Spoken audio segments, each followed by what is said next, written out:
Good morning बच्चों। आज मैं आप लोगों को काव्यगत सौंदर्य के अंतर्गत छंद के बारे में बताऊंगी।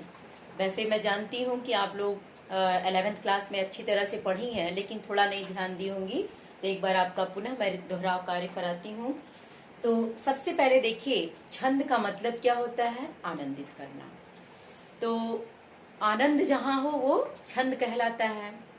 तो अब छंद के प्रकार क्या कितने होते हैं? तो सबसे पहले तो छंद मुख्य रूप से दो प्रकार के होते हैं, एक वर्णिक छंद और दूसरा मात्रिक छंद। ध्यान दीजिएगा, एक वर्णिक छंद और दूसरा मात्रिक छंद। वर्णिक छंद किसको कहते हैं? जिसकी गणना वर्णों के आधार पर की जाती है, वो वर्णिक छंद कहलाता है। और मात्रिक छंद किसको कहते हैं? जिसकी गणना हम मात्रा के आधार पर करते हैं, वो मात्रिक छंद कहलाता है। ठीक। अब इस छंद में यति, गति आदि का नियम होता है। इसका सूत्र है यमाता राज भानस लगा। इस सूत्र के बारे में मैं आपको अच्छी तरह से समझाई हूँ। यमाता राज भानस लगा, ये सूत्र आपको याद करना, जिसमें यगड़ तगड़ रगड़ मगड़ जगड़ ये उसके नियम हैं। ये मैंने आपको पहले बताया है। अभी थोड़ा सा ये लिखने में प्रॉब्लम है बेटा, फिर इसलिए मैं उस चीज को दोबारा नहीं लिख रही हूँ। सिर्फ कहाँ दीर्घ होता है, कहाँ लघु होता है, ये बताते हुए ही आपको दोहराव करा रही हूँ। तो अब मात्रिक छंद भी 3 तरह के होते हैं। मात्रिक छंद कितने तरह के होते हैं? ध्यान दीजिएगा, 3 तरह के। पहला सममात्रिक छंद, दूसरा अर्ध सममात्रिक छंद, तीसरा विषम मात्रिक छंद। तो सममात्रिक छंद किसको कहेंगे? जिसमें 4 चरण हो और चारों चरण की मात्राएं बराबर हो, उसको सममात्रिक छंद कहेंगे। अर्ध सममात्रिक किसे कहेंगे? जिसमें 4 चरण हो और चारों चरण में आधा में समानता हो। जैसे मान लीजिए दोहा और सोरठा, जो आप 9th में भी पढ़ी होंगी, 10th में भी, 11th में भी, अभी पुनः आपको 12th में भी वो पढ़ना है, दोहा और सोरठा। तो इसमें 4 चरण होते हैं। जैसे दोहा के प्रथम और तृतीय चरण में 13 मात्राएं, द्वितीय और चतुर्थ चरण में 11 मात्राएं होती हैं। और इसी का ठीक उल्टा आप कर दीजिए तो सोरठा हो जाता है, जिसके प्रथम और तृतीय में 11 मात्राएं, द्वितीय और चतुर्थ में आपकी 13 मात्राएं होती हैं। तो एक दूसरे का उल्टा है दोहा और सोरठा।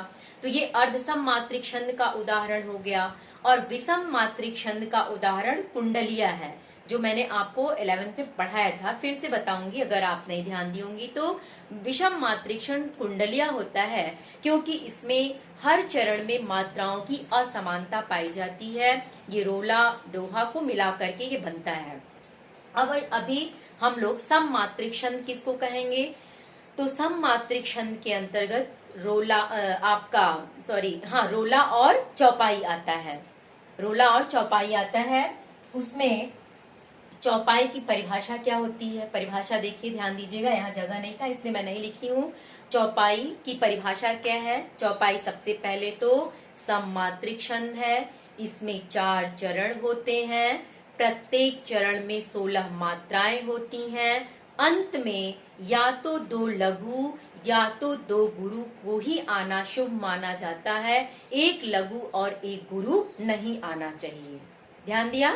ये है परिभाषा किसकी? चौपाई की।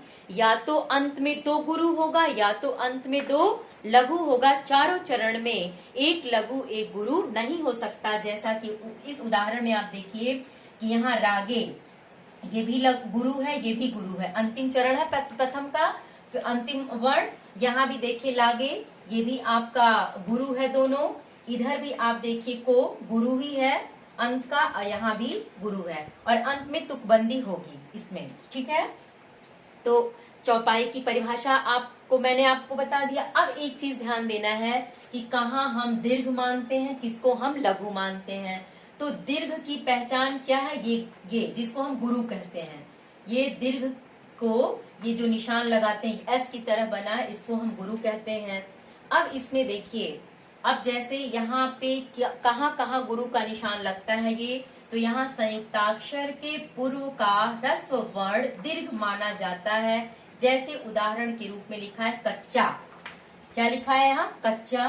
तो संयुक्ताक्षर के पूर्व का वर्ण, संयुक्ताक्षर यहाँ आधा च इस च से जुड़ा है, ठीक है, ये च कच्चा। तो अब इसके पूर्व का वर्ण क पे तो कोई मात्रा नहीं है, कोई मात्रा नहीं है, फिर भी मैंने यहाँ गुरु लगाया है। क्यों? क्योंकि इसके बाद यहाँ आधा च है, ठीक। और यहाँ गुरु क्यों लगाया? क्योंकि च पे तो आ की मात्रा है। तो ध्यान देना है कि संयुक्ताक्षर के पूर्व का ह्रस्व वर्ण दीर्घ माना जाता है। जैसे ये क ह्रस्व वर्ण होने पर भी गुरु है, क्योंकि यहाँ संयुक्ताक्षर आधा च है। दूसरा, विसर्ग युक्त वर्ण दीर्घ माने जाते हैं। जैसे प्रातः, प में यहाँ र लगा है, आ की मात्रा है तो गुरु है ही, त पे विसर्ग है, त पे क्या लगा है? विसर्ग।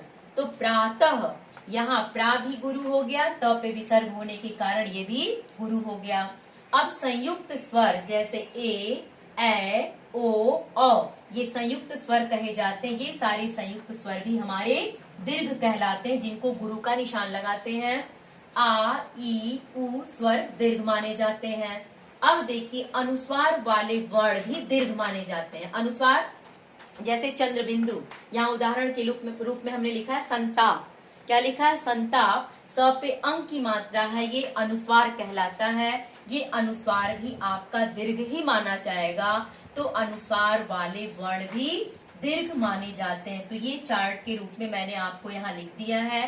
दीर्घ अर्थात गुरु का निशान ये है। संयुक्ताक्षर के पूर्व का ह्रस्व वर्ण भी दीर्घ माना जाता है। जैसे कच्चा, प्रातः, हलंत, जहाँ विसर्ग होगा वो विसर्ग भी दीर्घ होगा। संयुक्त स्वर जैसे ए, ओ, आ, ई, उ ये दीर्घ माने जाते हैं। और अनुस्वार वाले वर्ण जैसे अंग, संताप, यहाँ स पे अंक की मात्रा अनुस्वार है, इसलिए यहाँ ये गुरु हो गया। त पे आ की मात्रा है, गुरु है, प पे कुछ नहीं है। अब लघु क्या क्या होता है? देखिए, लघु का निशान क्या है? एक कड़ीपाई, ये लघु का निशान होता है। जैसे अ, छोटी ई, छोटा ऊ, री और चंद्र बिंदु, ये चंद्र बिंदु, ये क्या होता है? लघु गिना जाता है, ठीक है। जैसे हंसना, यहाँ उदाहरण के रूप में लिखा हंसना, ह पे चंद्र बिंदु है तो ह पे यहाँ लघु, स पे लघु, न पे आ की मात्रा, इसलिए यहाँ गुरु हो गया। चौपाई की परिभाषा मैंने आपको बता ही दी। अब इसका उदाहरण हम देखेंगे। निरखी सिद्ध साधक अनुरागे, सहज स्नेहु सराहन लागे, होत न भूतल भाव भरत को, अचर सचर चर अचर करत को। 4 चरण हैं, चारों चरण में मात्राएं कितनी होंगी? 16 होंगी। अंत में एक लघु एक गुरु नहीं आएगा, या तो दोनों गुरु या तो दोनों लघु। अब मात्रा लगाते हैं। देखिए, छोटी की मात्रा है इसलिए लघु लगा, र पे कोई मात्रा नहीं है लघु, ख पे कोई छोटी की मात्रा है। अब यहाँ देखिए, यहाँ जो आपका लगा है सहज सिद्ध साधक अनुरागे। अब यहाँ सिद्ध में आपका यहाँ आधा ये ध है, ये संयुक्ताक्षर इसके साथ जुड़ा है, लेकिन स पे छोटी की मात्रा है, तो ये क्या हो जाएगा? आपका गुरु हो जाएगा। यहाँ ये लघु हो जाएगा, ये गुरु, ये लघु, ये लघु, ये। लेकिन एक चीज मैं आपको ये बताना भूल गई। जैसे देखिए, कभी कभी जब हम गणना करते हैं, गणना मतलब गिनती, जब मात्राओं की गणना करते हैं, उस गणना के दौरान एक मात्रा का हेर फेर यदि आता है तो उच्चारण को ध्यान में रखते हुए गुरु को लघु और लघु को गुरु मान लिया जाता है। जैसे जिस शब्द पे ज्यादा जोर देते हैं उस लघु शब्द को भी गुरु मान लिया जाता है। ये कभी कभी ऐसा होता है, उस चरण को या पाद को पूरा करने के लिए, ये ध्यान दीजिएगा, ठीक है ना। अब यहाँ देखिए कितनी मात्राएं हो गई? 1, 2, 3, 4, 5, क्योंकि इस गुरु को 2 गिनते हैं। 6, 7, 8, 9, 10, 11, 12, 13, 14, 15, 16, ये मात्राएं आपकी हो गई। इसमें प्रथम चरण में 16। अब यहाँ एक गुरु, लघु, लघु, लघु, यहाँ गुरु, यहाँ लघु, लघु, ये। अब यहाँ क्यों दोनों पे गुरु लगा है? यहाँ आ की मात्रा है, यहाँ ए की मात्रा है, तो 1, 2, 3, 4, 5, 6, 7, 8, 9, 10, 11, 12, 13, 14, 15,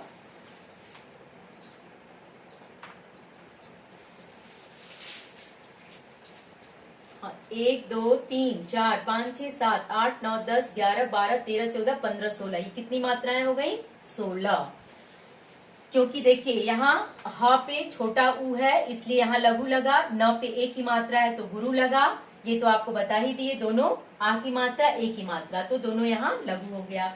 अब देखिए यहाँ ह पे ओ की मात्रा है, गुरु, त बिना मात्रा का है, भूतल, भ पे बड़ा ऊ है, भाऊ छोटा ऊ है, 2 3 4 5 6 7 8 9 10 11 12 13 14 15 16, यहाँ भी 16 मात्राएं आपकी हो गई। आप गिनती करके देखिएगा, यहाँ लघु लघु लघु, 1 2 3 4 5 6 7 8 9 10 11 3 3 6 3 9 10 11 12 13 14 15 16, ये आपकी 16 मात्राएं हो गई। ठीक, तो इस तरह से चारों चरण में आपकी मात्राओं की संख्या कितनी हो गई? 16। कहाँ लघु लगेगा, कहाँ लघु, कहाँ दीर्घ, ये चार्ट मैंने आपके सामने बना दिया, इसको आप ध्यान दीजिएगा। और मैं ये नहीं कह रही हूँ कि आप इसी उदाहरण को आप याद करिए, आपको जो भी उदाहरण याद हो, जैसे बहुत बच्चों को हनुमान चालीसा भी याद होगा, उसमें जैसे जय हनुमान ज्ञान गुण सागर, जय कपीस तिह लोक कहु जागर, इसमें देखिए ये भी आपका या तो मंगल भवन अमंगल हारी, द्रवहु सुदशरथ अजिर बिहारी, ये भी आपका चौपाई के ही अंतर्गत आता है, उसमें भी मात्राएं आप लगाएंगी तो वैसे ही होगा। अंत में या तो 2 गुरु होगा या तो 2 लघु होगा। तो आज के लिए बच्चों ये चौपाई छंद, इसका उदाहरण और परिभाषा, ये कहाँ लघु होगा कहाँ दीर्घ होगा, ये मैंने आपको बता दिया। अब इसी आधार पर आपको दोहा और सोरठा को उदाहरण और परिभाषा के साथ रोला को भी मैं आपको बताई हूँ, समझाई हूँ, एक बार पुनः आपको मात्राएं लगा करके मैं बता दी हूँ। मैं उम्मीद करती हूँ कि आज के लिए आप चारों छंद को फिर से याद कर लेंगी, आपका तैयार हो जाएगा। Thank you.